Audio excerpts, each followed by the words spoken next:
Hello guys, welcome back. Today we're making glass noodle. Let's get straight to cooking. Firstly, add butter to the pan and move it around the pan. Then add 2 eggs and mix the yolks. Add your onions. Mix until caramelized. Then add your carrots. Add some shredded chicken. Then add the glass noodles.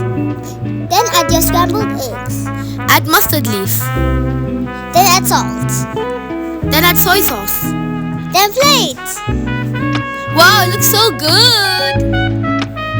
I hope you enjoyed the video. Remember, bye!